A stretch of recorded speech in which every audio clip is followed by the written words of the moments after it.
HQ gate हमला के इसी समाअत में अहम पेशरफ मुकदमे में नामजद तमाम मुल्ज़िमान के बैरून मुल्क सफ़र पर पाबंदी आयद कर दी गई है।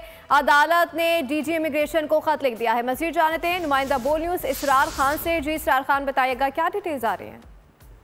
हाँ जी बिल्कुल, रावलपिंडी में GHQ हमला जो केस है उससे एक अहम पेशरफ सामने आई है, जिसके मुताबिक अदालत ने मुकदमे में नामजद जितने तमाम मुल्ज़िमान जिनकी तादाद 130 है और इनमें तकरीबन कुछ 23 मुल्ज़िमान ऐसे भी है जिनको इश्तिहारी करार दिया जा चुका है, इनके हर किस्म के मुल्क से बाहर जाने के सफर पर जो है पाबंदी आयद कर दी है। और इस सिलसिले में अदालत ने बाकायदा मुल्ज़िमान को बैरून मुल्क जाने से रोकने के लिए DG इमिग्रेशन को खत लिख दिया गया है, जिसमें उन्होंने GHQ हमला केस में नामजद मुल्ज़िमान की बैरून मुल्क रवानगी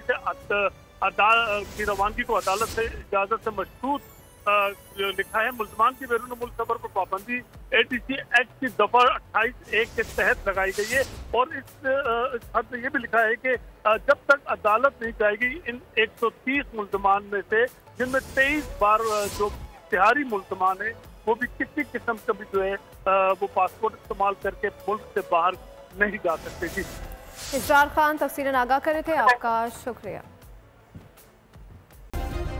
सब्सक्राइब करें और बेल दबाएं ताकि कोई खबर रह न जाए।